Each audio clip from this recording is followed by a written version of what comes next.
Welcome back my dear student. मैं दानिश खान स्वागत करता हूँ मैं आपके अपने यूट्यूब चैनल डीके इंस्टीट्यूट में। तो बच्चों आज हमको क्या पढ़ना था? क्लास 10 एनसीईआरटी में हम लोग क्या पढ़ रहे थे? पार्ट 3 पढ़ रहे थे, दो चर वाले रैखिक समीकरण युग। पाठ का नाम है एक्सरसाइज 3.1 है बच्चों, ये एनसीईआरटी की। इससे पहले हम बहुत सारे क्वेश्चन कर चुके हैं, लेकिन आज हम आगे एनसीईआरटी की स्टार्टिंग कर रहे हैं। ठीक है, 3.1 है। क्वेश्चन दिया गया है, आफ्ताब अपनी पुत्री से कहता है कि 7 वर्ष पूर्व मैं तुमसे 7 गुनी आयु का था। ठीक है, 7 वर्ष पूर्व मैं तुमसे तुम्हारी आयु का 7 गुना था। तो मान लेते हैं आपका 7 वर्ष पूर्व पुत्री से कहता है कि मैं 7 वर्ष पूर्व मैं तुमसे 7 गुनी आयु का था। पहले माता वो पिता और पुत्री की आयु माननी पड़ेगी। माना आफ्ताब की आयु, माना आफ्ताब की आयु हमने मान ली बच्चों x वर्ष, और पुत्री की आयु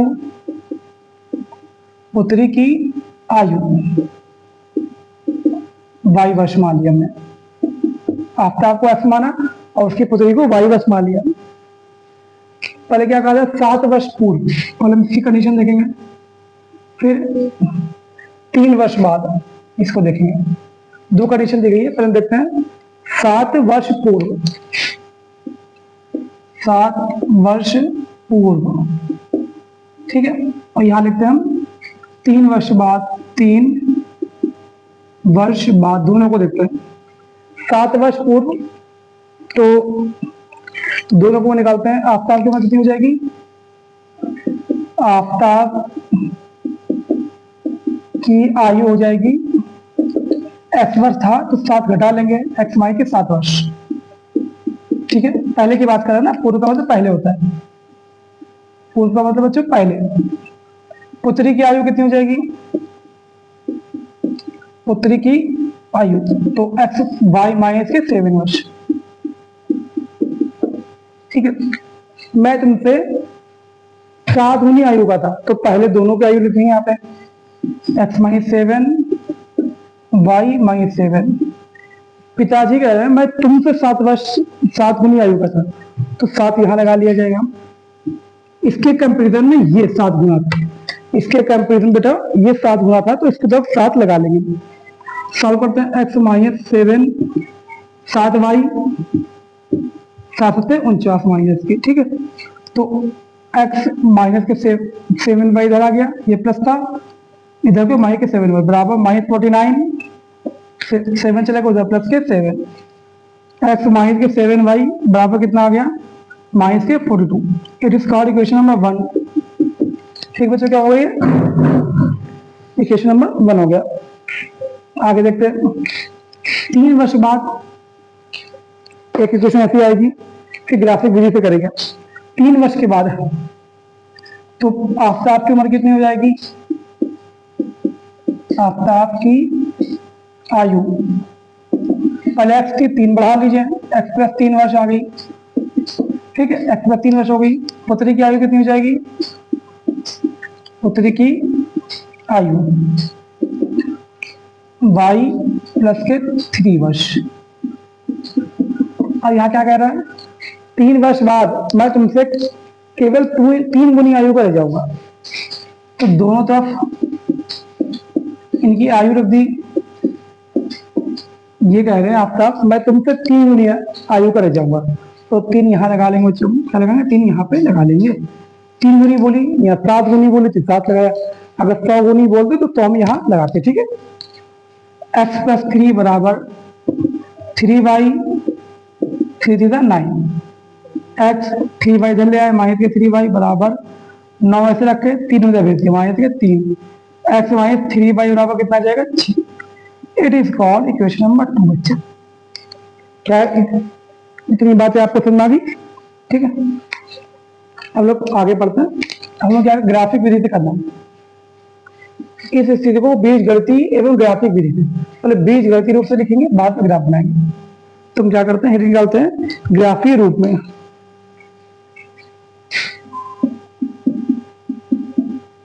ग्राफीय रूप में अब ग्राफीय रूप में लिखने के लिए हमें क्या करना पड़ेगा? पहले इस इक्वेशन का पोस्टमार्टम करेंगे हम। फिर इसका करेंगे, ठीक है। यहाँ पे दो वैल्यू निकालेंगे, दो वैल्यू यहाँ पे निकालेंगे, दो वैल्यू निकालेंगे यहाँ पे। तो समीकरण नंबर 1 से करेंगे पहले। समीकरण नंबर 1 से, 1 क्या है मेरे पास, एक्स माइनस के 7y बराबर माइनस के 42 बच्चों। यहाँ पे एक बार एक्स की वैल्यू कुछ रख देंगे तो इक्वेशन सेटिस्फाइड हो जाए, एक बार वाई की वैल्यू रख देंगे तो दोनों की वैल्यू निकल आएगी। तो हम पहले क्या करते हैं, एक्स की वैल्यू 0 रख देते हैं। 0 ऐसा मान है, अगर 0 रख देंगे यहाँ पे तो 7 ही कम था, 7 छंगा 42, यहाँ पे वाई की वैल्यू आराम से इसलिए निकल आएगी। एक्स वहां पर 0 रखने पर, अब यहाँ 1 रख देंगे तो कॉम्प्लिकेटेड हो जाएगा। एक्स की वैल्यू की 0, तब 0 माइनस के 7y माइनस के 42, माइनस 7y बराबर माइनस के 42, ये करके तो y यहाँ रखेंगे 42/7, 7 6 42 बच्चों, y की वैल्यू कितनी आ गई, 6 आ गई। अब इसी तरीके के हम इसी क्वेश्चन में y की वैल्यू कुछ रखेंगे, तो y की वैल्यू कुछ रखेंगे तो हम आगे बढ़ाएंगे। तो y की वैल्यू रखते हैं यहाँ पे कुछ, y की वैल्यू रखते हैं हम लोग, तो y की वैल्यू में क्या क्या दिया गया, 0 रखा तो आ गया y की वैल्यू कितनी आ गई यहाँ पे, ठीक है। y की जो हमने x की वैल्यू बच्चे रखी 0, तो y की वैल्यू कितनी आ गई, 6 आ गई। तो आगे रखते हैं हम, ठीक है। तो अब यहाँ पे क्या रखेंगे, कोई वैल्यू रखेंगे ऐसी, वहां पे जाके एकदम लाइव कर ले बच्चों ना। तो अगर हम यहाँ पे एक्स बराबर 7 कर लें इसी क्वेश्चन में समीकरण 1 बच्चों, अब हम क्या रखना है, एक्स बराबर 0, तो यहाँ देख क्या वैल्यू निकलती है, तो 0 रखेंगे तो एक्स बराबर 7, एक्स माइनस के 7y बराबर माइनस के 42। अगर यहाँ पे 7 रखेंगे तो यहाँ से y की वैल्यू बच्चों आ जाएगी, ठीक है, दो वैल्यू आ जाएगा बस। तो क्या किया हमने, 7 माइनस के 7y बराबर माइनस के 42।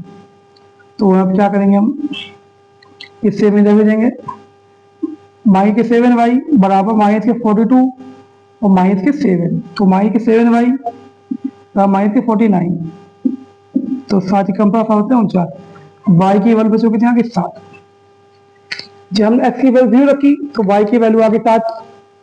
जब हमने क्या किया बच्चों, x की वैल्यू 0 रखी तो y की वैल्यू कितनी आ गई, 6 आ गई, ठीक है। जब हम x की वैल्यू 7 रखेंगे तो y की वैल्यू भी 7 आ गई। हम यहाँ पे इसको इस तरीके से लिखते हैं, बस थोड़ा सा क्वेश्चन है, ज्यादा नहीं रह गया, लेकिन 6 नंबर क्वेश्चन बच्चों ध्यान देना पड़ेगा आपको। चलिए यहाँ रखा x हमने y, जब हमने यहाँ देखिए x की वैल्यू रखी 0, देखिए 0 तो y कितना है 6, तो हमने क्या रखा, x 0 रखा, y कितना आ गया 6, ठीक है। और जब हमने क्या किया, x का 7 रखा तो y की वैल्यू कितनी आ गई 7। जब हमने x 7 रखा, y की वैल्यू भी 7 आ गई। अब मेरे पास एक लाइन आ गई बच्चों, ठीक, इस वही वाली लाइन, अब इसको आगे भी बढ़ाना पड़ेगा, ठीक। तो इसको रफ करते जल्दी से, एक साइड रफ कर देते हैं, आपने नोट कर लिया होगा, आप इसको पॉज करके लिख लीजिएगा, इसको रफ करना पड़ेगा, ठीक है। चलिए रफ करते हैं जरा, ये सी रफ कर दे, ठीक है।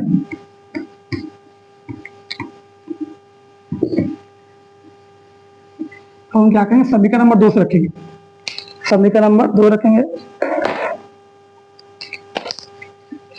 उसके बाद इधर आएगा, ठीक है। समीकरण नंबर 2 से,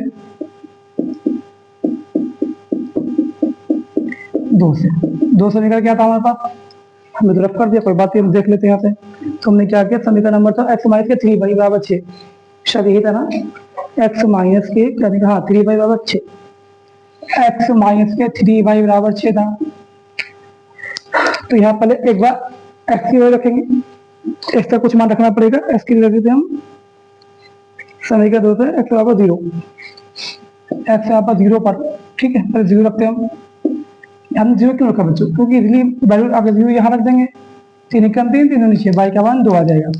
तो 0 माइनस के 3y बराबर 6, तो 3y बराबर 6, 3 कम 3 नीचे, तो y की वैल्यू कितनी है, माइनस के 2, ठीक है। ऐसे बना लेते हैं वही वाला काम, एक्स वाई ना, एक्स वाई।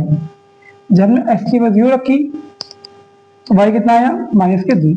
ठीक है, -2 आ गया। चलिए आगे बढ़ते हैं, इसको ही आगे बढ़ते हुए अब की बार रखेंगे हम।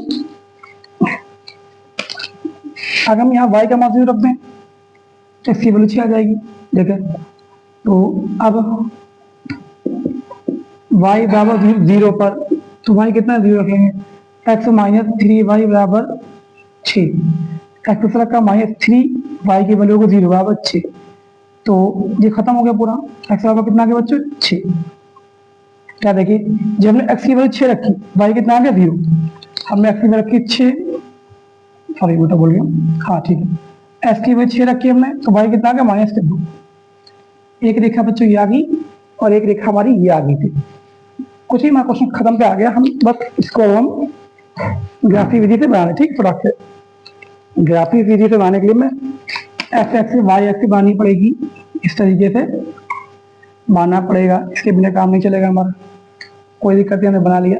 तो आपको पता है ये एक्स एक्सिस होती है, वाई होती है, एक्स है तो ये एक्स डैश बन जाएगी, ये वाई डैश, मतलब ऊपर चलता प्लस, नीचे चलता माइनस, ये चलता प्लस और ये चलता माइनस। तो +1 +2 +3 +4 +5 +6 +7 +8 +9 +10, ठीक है, -1 तो -1 -2 -3 -4 -5 -6 -7 -8 -9 और -10, ठीक है। हमने दोनों तो +1 10 ले लिए, तो इसे लेंगे +1, ये 0 0 होता है, तो +1 +2 +3 +4 +5 +6 +7, इसको रख करते, ठीक है, +7 +8 +9 और +10, ये चला गया इधर। इधर आएगा माइनस में आएगा, तब -1 -2 -3 -4 -5 6 -7 -8 -9 -10, सब तक हम ले लिया, ठीक है। हम पहली इक्वेशन देखते हैं, क्या थी, x की वैल्यू रखी 0, y आ गया 6, तो x की वैल्यू 0 रखेंगे, x तो प्लस में है ना, 0 है तो प्लस में हो जाएगा, तो x 0 ही मान लीजिए यहाँ पे। y कितना है 6, तो y की वैल्यू कितनी 6 यहाँ पे, ठीक। क्या ये बात समझ आई, x की वैल्यू कितनी है 0, y कितना +6 ना, तो यहाँ पे कितना आ जाएगा 6। तो इस लाइन को हम क्या लिखेंगे 0,6। अंडरस्टैंड है, बात क्लियर है बच्चों के लिए, कुछ नहीं था, सिंपल बात। तो x की वैल्यू 0 और y कितना था हमारे पास 6। एक लाइन बन गई हमारी, ठीक है, एक लाइन बन गई हमारी। इसको थोड़ा रफ कर दे, क्योंकि लाइन वाले में थोड़ी सी प्रॉब्लम हो सकती है। दूसरी लाइन क्या थी हमारी, जब x की वैल्यू 7 है तो y भी 7 हो जाएगा, x से 7, ठीक, y कितना है, y भी 7 है, क्लियर, x 7 तो y भी 7 है बच्चों। तो ये वाली लाइन कौन सी हो जाएगी, ये लाइन कितनी हो जाएगी 7,7 x और ये y, ठीक। अब इस लाइन को बच्चों इससे मिला देंगे, इसको इससे मिलाना ही पड़ेगा, तो अलग कर लेते हैं हम ताकि आपको समझ में आ जाए। तो ये लाइन ऐसे जाके इससे जाके मिलेगी, ठीक है, मिल गई। इस लाइन का नाम क्या था, फर्स्ट इक्वेशन क्या थी हमारे पास, फर्स्ट क्या थी हमारे पास, फर्स्ट क्या थी हमारे पास, x माइनस के 7y, x माइनस के 7y बराबर -42। तो ये लाइन कहलाएगी x माइनस 7y बराबर -42 बच्चों, ठीक। इसी समझ आ गया, टफ नहीं था, फिर से पढ़िएगा तो 2 बार देख के, ठीक। चलो आ जाओ बच्चों तो नीचे। अब क्या मेरे पास इसमें आते हैं, ठीक है, वो खत्म। यार बहुत गर्मी इधर है तो पसीने निकल रहा है मेरे, क्योंकि पंखा खोल कर चला नहीं सकते ना वीडियो। अब x की वैल्यू 0 है, y कितना -2, x की बच्चों वैल्यू कितनी है 0, तो y कितना -2, ठीक। x 0 यहाँ पे है, y कितना -2, तो -2 ये आपका बच्चों। हम यहाँ ऐसे कर सकते हैं, चाहे करें चाहे ना करें। चलो इसको 0 वाले को नहीं करते, ठीक है, मना कर पड़ेगा। तो ये कितना आएगा 0 x की वैल्यू, y कितना था -2, x का 0 और y की वैल्यू कितनी -2, क्लियर है, ठीक है। मिलाई नहीं खींची, ठीक है। अब आगे क्या था हमारे पास, x 6 है, y है -2, x 6 है और y कितना है बच्चों -2, ठीक है। हमने पहले क्या किया, x 0 था, y -2 था। अब x 6 है, y है -2, x 6 है, ये चीज, y कितना है -2, तो वही हो जाएगा फिर से, तो इससे 0 हो जाएगा फिर। तो थोड़ा सा लॉजिक करना पड़ेगा हमें। तो हमने क्या किया, ऐसे ले जाए कोई फायदा नहीं है, ये ठीक 0 ही है। हम इन दोनों को मिला देंगे, क्या करेंगे, इन दोनों को मिला देंगे। लाइन है आपकी हिंदू आपका, ठीक है। इस रेखा का नाम क्या था बच्चों, क्या था, एक्स माइनस के 3y बराबर 6, एक्स माइनस के 3y बराबर 6, ये आपकी लाइन आ गई। ये आपकी ग्राफ की विधि से बन गया क्वेश्चन, ठीक है। सिंपल था, ज्यादा टफ क्वेश्चन नहीं था। हमको लगाने में, आपको समझाने में और लगाने में इस वीडियो का रिकॉर्ड कितना हुआ, 15 मिनट लगे, ऐसे 16 मिनट लगे। बट आपके लिए क्वेश्चन सिर्फ और सिर्फ 7 से 8 मिनट का, आप खुद लगाएंगे तो 5 मिनट में भी लग जाए। तो बच्चों हम मिलते हैं आपसे इसकी पका नेक्स्ट वीडियो। और बच्चों अगर आपने हमारे चैनल को सब्सक्राइब किया जरूर सब्सक्राइब करिए और अपने दोस्तों से भी शेयर करके जरूर सब्सक्राइब करिए, ताकि हम आपके लिए और भी सब्जेक्ट के लिए पढ़ाएं और हमको भी मोटिवेशन मिले। थैंक यू फॉर वॉचिंग इस वीडियो, मिलते हैं आपको नेक्स्ट वीडियो।